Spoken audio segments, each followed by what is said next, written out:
Assalamualaikum warahmatullahi wabarakatuh. Perkenalkan, nama saya Hesti Setiawati dengan NIM 1650104.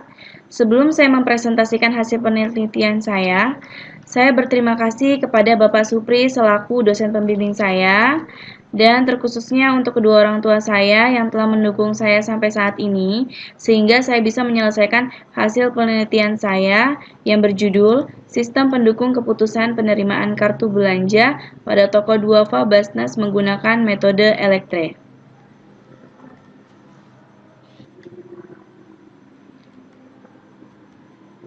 Yang pertama, di latar belakang, sistem pendukung keputusan dalam suatu sistem informasi yang digunakan untuk membantu proses pengambilan keputusan. Basnas atau Badan Ambil Zakat Nasional adalah lembaga yang melakukan pengelolaan zakat secara nasional, menyediakan beberapa layanan yang tersedia untuk kaum duafa, salah satunya adalah Toko Duafa Basnas. Pada saat ini, di Toko Duafa Basnas masih mengalami kesulitan dalam mengelola datanya. Maka ketidakefisienan ini mengakibatkan sasaran pemberian kartu belanja di Toko Duafa Basnas kurang tepat. Elektre atau Elimination and Coin Translation Reality adalah suatu metode untuk mengatasi sistem pendukung keputusan. Metode Elektre digunakan untuk mengatasi masalah pengambilan keputusan dalam multi kriteria menggunakan perbandingan berpasangan dari alternatif-alternatif berdasarkan kriteria yang sesuai. Selanjutnya, permasalahan. Masalah dalam penelitian ini adalah Toko Duafa Basnas belum memiliki sistem pendukung keputusan dalam penentuan penerimaan kartu belanja di Toko Duafa Basnas. Selanjutnya, batasan masalah. Batasan masalah pada penelitian ini adalah studi kasus pada penelitian ini dilakukan di Toko Duafa Basnas di Kota Tarakan. Yang kedua, dalam penelitian ini hanya menentukan penerima kartu belanja di Toko Duafa berdasarkan data kaum duafa dan data yang digunakan sebanyak 50 orang atau 50 data. Selanjutnya, dalam penelitian ini yang dibutuhkan kriteria penilaiannya sebagai berikut, yaitu penghasilan kepala keluarga, penghasilan suami atau istri, pekerjaan kepala keluarga, usia mustahik, kondisi kepala keluarga, luas rumah dan lantai, dinding rumah, lantai rumah, atap rumah, dapur, kursi, kebutuhan air, tempat buang air, penerangan, lokasi rumah, kendaraan, elektronik, alat komunikasi, ternak, anggota keluarga yang putus sekolah atau memiliki bayi, istri atau keluarga ada yang hamil. Output dari sistem yang saya buat adalah layak, tidak layak, dan dipertimbangkan. Selanjutnya ke metode Elektre atau metode yang saya gunakan adalah metode Elektre, merupakan salah satu metode pengambilan keputusan multi kriteria berdasarkan pada konsep outtracking dengan menggunakan perbandingan berpasangan dari alternatif-alternatif berdasarkan setiap kriteria yang sesuai. Metode Elektre digunakan pada kondisi di mana alternatif yang kurang sesuai dengan kriteria yang dieliminasi. Suatu alternatif dikatakan mendominasi alternatif yang lain jika satu atau lebih kriterianya melebihi atau dibandingkan dengan kriteria dari alternatif yang lain, dan sama dengan kriteria lain yang tersisa. Selanjutnya, ini adalah langkah-langkah untuk metode Elektre. Yang pertama adalah normalisasi metrik keputusan. Ini adalah rumus dari normalisasi metrik keputusan. Selanjutnya, langkah yang kedua adalah pembobotan pada matriks yang telah dinormalisasi. Setelah dinormalisasi, setiap kolom dari matriks R dikali dengan bobot yang telah ditentukan oleh pembuat keputusan. Nah, ini rumus dari pembobotan pada matriks ya. Selanjutnya, menentukan concordance dan discordance index. Jadi ini menentukan himpunan dari concordance dan discordance. Ini untuk rumus concordance dan ini untuk rumus discordance. Selanjutnya adalah langkah untuk menghitung matriks concordance dan discordance. Jadi ini untuk menghitung matriks